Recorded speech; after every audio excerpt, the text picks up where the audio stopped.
So what we really want to focus on as well is, of course, answering your questions. That's why we're here. We are here to work with you.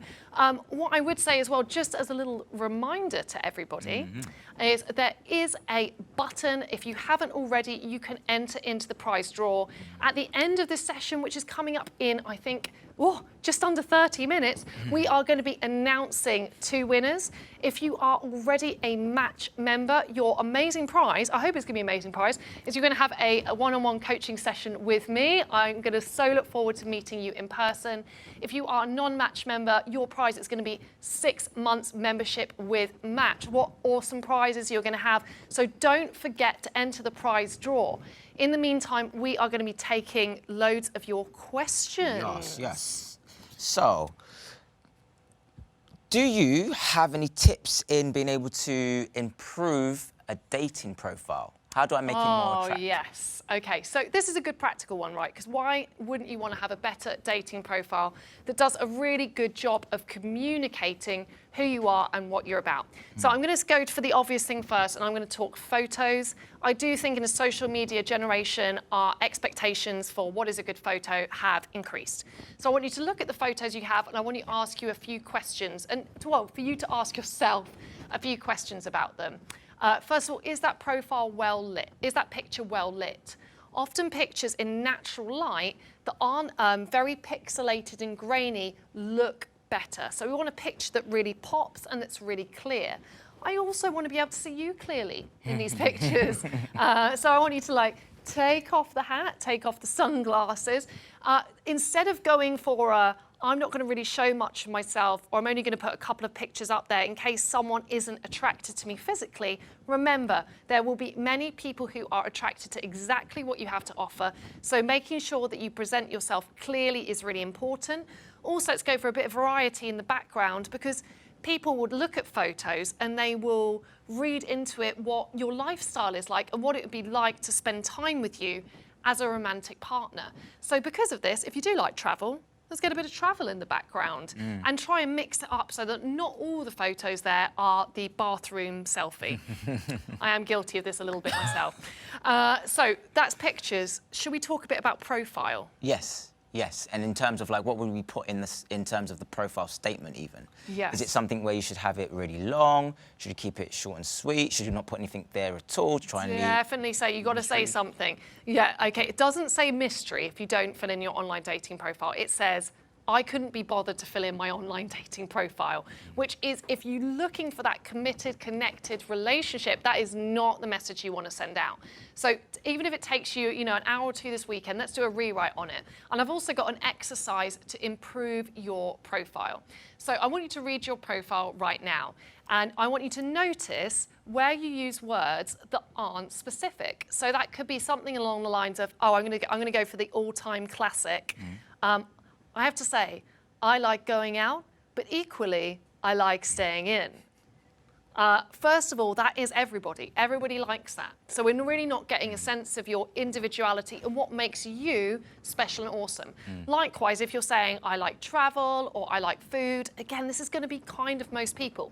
So what I want you to do is when you notice yourself using words that are non-specific, I want you to replace the non-specific words with words that are more specific. So instead of saying travel, you say, I had a most amazing trip last year to Thailand. I'm a bit of a fan of spicy food. That is so much better already than just saying, I like travel and food. Yeah, nice. Awesome. Very good. And you know what else I like about a well-written profile? What's that? It could be a good way to see who's read it. So when you're looking at the messages that are coming in, you can sometimes see quite clearly who has taken the trouble to read your profile and to try and write a message that's going to really connect with you. You can even, this is maybe a good one, especially for the ladies out there, you can even sneakily write something like, ask me what my favourite movie is. Or ask me about the time I went to a music festival, wink. Now, you can see then immediately who is picking up on that and is using that information to create their first message. It's a really good way to begin to filter and look out for the people who are most invested and most interested in you. Mic drop. Boom. Okay, so next question from Shane. Okay, what is the ideal type of venue for a first date? Ooh, okay, I'm going to go curveball on this. I think we may disagree even, but I'm going to. We might do, yeah. I like a daytime date. Okay. Little bit left field. The reason I like a daytime date is I think, what do we want to see? We don't want to be trying to get rid of first date nerves or try to make something more fun by maybe having a few drinks. Sometimes it can be good to actually get a really real impression of a person. I also say, from lots of dating coaching we do, that sometimes that message of, so should we go out and get some drinks then? Just sounds a bit like a message that everybody else says. So think about, like we said at the beginning, can you choose a date that is going to be fun for you? And what would that be? Would that be getting an iced coffee and going for a walk around the park? Would it be getting some Boris bikes if you live in London and going around on those together? Think about an activity that you would love to share with a person. Because if you choose something that's unique, you're going to be saying a lot more about who you are. And remember, again, this is a way you create a filter for those experiences. I would say that is actually, like in terms of whether it's the daytime or nighttime, I suppose that's going to come down to your own schedule and timetable. But in terms of what you do, it's got to be around something that you're going to enjoy and you're going to like doing. So, for example, I'm a massive fan of having hot chocolate, so I'd go on hot chocolate dates. I like eating cake you like and hot Ribena waffles. as well, don't you? Guilty. Cakes, waffles. So there's places you can go to where you can enjoy that. I'm a fan of laser tag. I love dancing as well. Oh yeah, you do like a The Boris dance. bikes, I've even tried that as well. So it's really like, in terms of when you're gonna, when you're thinking about the venue, again, that question is maybe stemming from how can I impress this person? How can I receive this person's approval? Instead of actually, what would I like to do which I can invite them into? Exactly, I love that. And finally, just on a pure logistical point of view, choosing date venues which either have something going on, whether that's an art gallery or, you know, a fairground, so there's stuff to talk about, or choosing also venues where you can sit side by side. You're going to find it's actually a lot more natural to create or try to create touch with the person when you actually have a chance to sit next to one another versus on the other side of a dinner table, which can feel a bit like, well, like an interview. Yeah, exactly. Key things to remember: do what works for you, what you like, and where you're going to have fun. Awesome. Yeah. Next question. Question from Heather from America. Wow, hi Heather. Hey, from America. What is your best advice for dating fatigue? Oh, okay, so... It's a bit similar to what we might have kind of touched on earlier as well. I think some of so. those So points. first of all, if you are experiencing dating fatigue, first thing I would do is I'd take a little break. Yeah. That doesn't mean you're never going to date again and that's all over. It means a week or two, just focus on your friends. Yeah, give yourself permission to relax, do some exercise, do things that make you feel really, really good. Now, when you go back to dating, I think a huge part of our dating success is actually choosing to date in a way that we really enjoy and that we find rewarding. So if you're going on to your online dating profile and you're like, oh gosh, better go on here again and send a few messages, I would say that because your beginning mindset isn't very good, and we understand why you've got there. Dating can definitely be tiring, frustrating if you're not coming at it from the right place.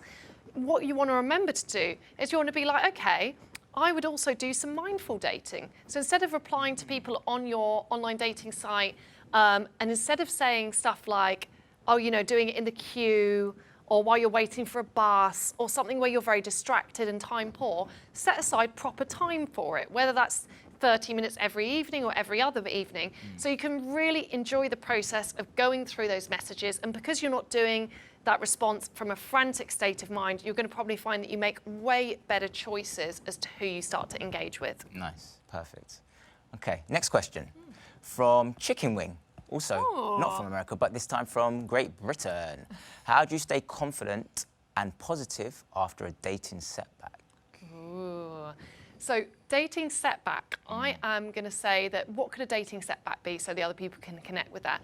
I think that could be anything from someone didn't get back to your message, someone didn't want to keep seeing you, you find yourself really liking someone and then they didn't quite reciprocate.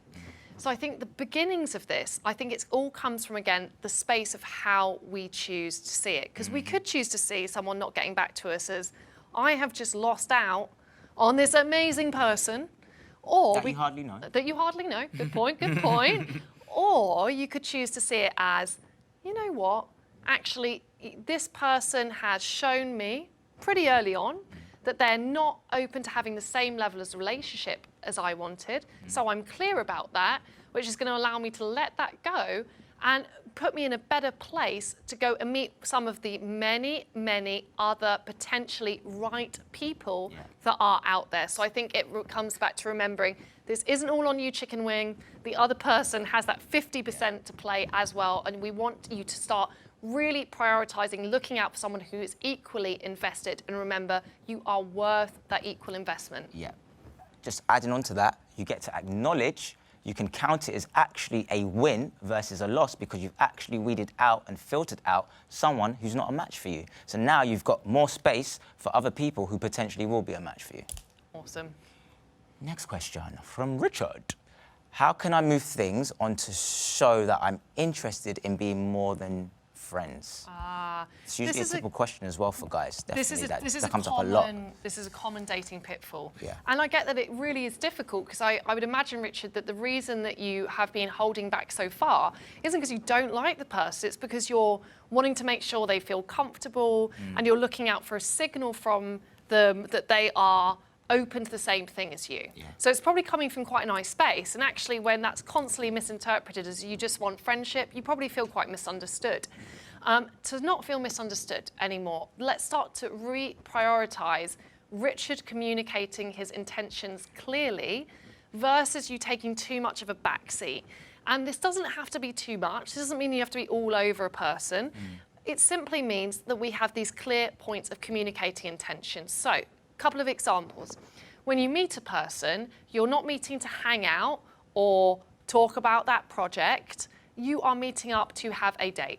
So if there's any question of that, just say, if someone's like, what, like for a date? You'll be like, yeah, or how about we meet up first and see how we feel at the end. So right from the get-go, you are being super clear that that's your reason and intention for spending time with a person. Yeah. Secondly, when you're on that date, a really good thing to practice is to start to do one great compliment to a person because you only need one. We don't want to do compliment bomb where I'm like, oh, but your shoes and your hair and your eyes and your way of talking. We don't want to go there.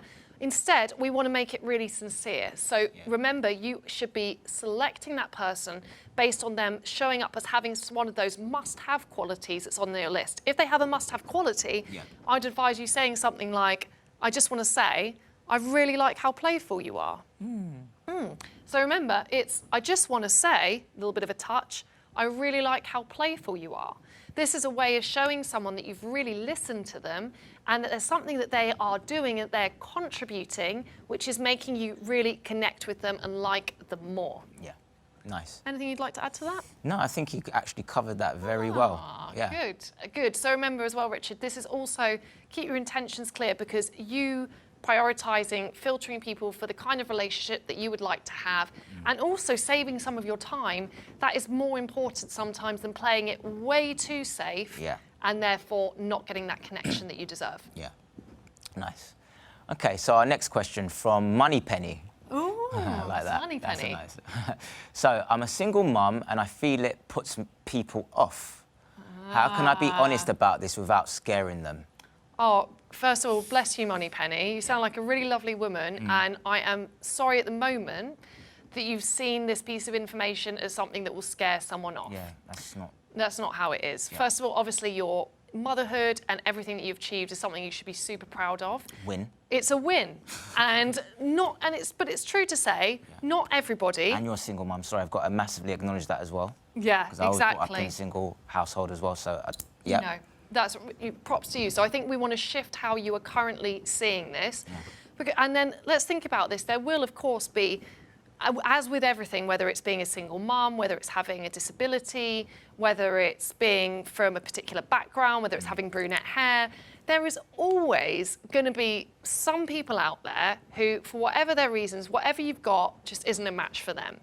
Then there's going to be some people who would be like, wow, single mum, that's really impressive, you know, and who can recognise that as a plus. And then there's going to be a lot of people in the middle who actually, if they have the opportunity to realise how awesome you are going to really connect with that. But you're going to find these people who are really going to be appreciative of you, not by hiding or feeling embarrassed about that piece of information, because this really is something you should be proud of, and it is a win for you. Yeah. This is something you definitely need to own. This is something you definitely need to share, because this is actually an advantage for you to be able to see who are those people who will be actually a match to you and what it is that you're looking for versus those who aren't. So actually use it as a way to actually filter people out, because you said, how can I go about sharing that without scaring people off? Well, if that person's scared, then they're not someone who's potentially a match for what it is that you're looking for, because ideally you want someone who can be comfortable with the fact that you are a single mother. Exactly. Period, really. Exactly. So make sure that you no longer hide that information or worry about when to say that. Yeah. Instead, take ownership of it, introduce it early on in the conversation, if not on your profile. Maybe bring that up on that first date, or maybe when you're ahead of the first date, have a phone call, have a chat with them, mention it. And if it doesn't connect with them, then don't come from that space that you've done something wrong. Instead, remember that's a filter. And also, please remember, literally everyone, I have something, Ash has something, and everybody else watching this live coaching stream, everyone will have something that they're not sure how someone's going to think about them, or they have a fear of being judged around that. But remember, the best people out there for you absolutely will accept you and love you as you are. So make sure you take pride in that information. And what you can do as well is actually use the concern that you have, use the thing that you're worried about, and actually acknowledge that and actually call that out from the beginning. So it becomes something that you don't feel you need to hide, or something you don't need to kind of, what's this eggshells Walk on catchphrase? eggshells. That's it, yeah, walk on eggshells. Yeah, okay. So next question from Isabella. What should you definitely not talk about on a date? I am going to go out there and say it is all about how you talk about something, not what you talk about. So obviously, if you go on That was good. That was a gem. I was like, I was like, okay. So if you're on that date and you're suddenly thinking, you know, there's some obvious ones. Of course, if you're talking about your ex and you spend 90% of the conversation saying about how wonderful they are or how heartbroken you might be, that would probably be a no-no. But the way that you can choose what to talk about is just like we were saying earlier. Remember, you are the interviewer, not the interviewee on a first date, and because of that, you want to choose topics of conversation that are going to give you an opportunity to see if that other person connects with you. So if I was you, I'd write down 3 things that you're either really passionate about or that are important to you, and use those to guide the conversation. And if you bring up something on that first date and there isn't that level of interest or connection, that doesn't mean that you have brought up the wrong topic of conversation. It might mean that either on both sides there just isn't that match, or you might also have someone who isn't curious enough about the other person. So remember, keep that curiosity for the other person and start to prioritize talking about things that are going to make a great match for you. Yeah, nice. So, next question from Kyle from the US. What is a respectful way to tell your date that you're not interested in continuing the dating process with them? Very good question. Very good question. That's from really Kyle good. there, Yeah. because I think a big kind of modern day dating bugbear is ghosting. Yes. Yeah, how much women questions we get about that? Loads of questions. So ghosting, for those of you who are, I guess, lucky enough to really not have heard of it, ghosting is where there is no closure to the dating experience. It's basically you've been on some dates or a date with a person, or even had a relationship with them sometimes, and this person just suddenly disappears off the face of the earth without explanation. Now, as a process, for anyone who has been ghosted, whilst it can sometimes, I think, come from a kind of very misplaced sense of not wanting to hurt another person's feelings, the result of that is, of course, that the other person doesn't have a clear ending. They don't have an explanation. And these are 2 things that are really so necessary to being able to have closure and to move on. So we really owe it to one another to have that clarity. Now, I think there's also a way that you can have that clarity and still be kind. And also remember that people often prefer to be clear and to know rather than to not know what's going on. So I would suggest probably the medium of how you do it will depend how long you've been getting to know a person.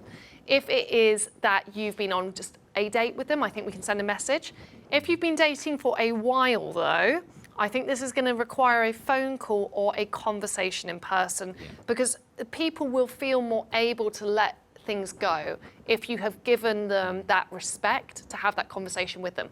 So a good way you can put this across, maybe if it's after a first date, is you could say something like, "Thanks so much for meeting me," because you want to thank them for acknowledging them for their time. Acknowledge the win or acknowledge their time. Then you could say, if you want to, I think this is quite a nice way to avoid someone, save someone's a little bit of face here, is you can say, "I'm sure I'm not alone here, but I didn't feel that we had that level of connection to keep seeing each other, but I wanted to be upfront about that and wish you all the best." Yeah. So what have you, so we've said... And respectful. And respectful. So we've thanked them for what they have contributed. We've acknowledged that you didn't feel, and you think, again, there's a two-wayness to it. There probably wasn't that two-way connection. You've also been really clear. No one likes to hear, "Oh, maybe we can pick things up when work's calmed down a bit." Don't go there. Instead, it's much better to have a clear resolution to things than allowing things to continue. Yeah, very nice. Okay. So, next question from Claire. How do you know if a date is going somewhere? Can I be a bit woo-woo about this and say, I don't think you know if a date is going somewhere. So this is a tough one, because what do you want to know after you've had a date, particularly with someone you quite like? It depends on what you mean by somewhere as well, because what someone somewhere means might be different for someone else's somewhere. So you're looking for two somewheres which are the same destination. So I'm going to assume in this case you mean a relationship. Again, whilst we want to move away from this idea that on those early few dates that both of you are kind of coming to a conclusion about whether you are meant to be in a relationship together or you're seeing one another as boyfriend or girlfriend material. Instead, as hard as it is, because you're going to be wanting to read the signs, you're going to be thinking, "Oh, where did they take me? Did they message me back quickly?" Rather than reading the runes to try to come to a conclusion more quickly than perhaps we are ever supposed to be able to. Instead, it can be quite good to just go, "You know what? I had quite a nice time. I would be quite open to seeing them again, and I'm just going to see where this goes." So you want to, of course, be clear about what your interpretation of the date was. But remember, the purpose of those early dates is really just to see, am I having fun? Do we have a connection? Would I like to see this person again? So keep that expectation in that ballpark and try not to project too far forwards into the future. Yeah, it's remembering again to stay focused on the process along the way as well. Yeah. Okay, so from Dan S. What would your advice be for meeting someone when you live in a small town? Ooh. We've had that before. Oh, yeah, we've had that before. Yeah. So first of all, of course, if you are using Match and you are meeting people through the world of online dating, we are no longer geographically limited. There's going to be so many different places that you can potentially meet someone. And also remember, if dating, you've sat there down and you're like, right, dating is a priority for me, it is something that is really important, then you know what you have to do. You have to dedicate that time and that effort. So it might mean that you spend a bit more time in your car than most people go into that first date. You also might mean that you have a phone call or a Skype call with someone before you go on that date, because it's a bit more of an investment of your time and your energy getting there. But again, if it is a priority of yours, you're going to keep casting your net wide. You're going to maybe travel to the nearest bigger town. You're going to put a bit more effort traveling that distance to go on those dates. You're going to have a few more phone calls, but ultimately you're still going to get the same results. Yeah, you're on fire. Oh, thank you. Okay, so I think that's it for the kind of the live Q&As now. But of course, obviously... Oh, we've got some winners. Yes, we have.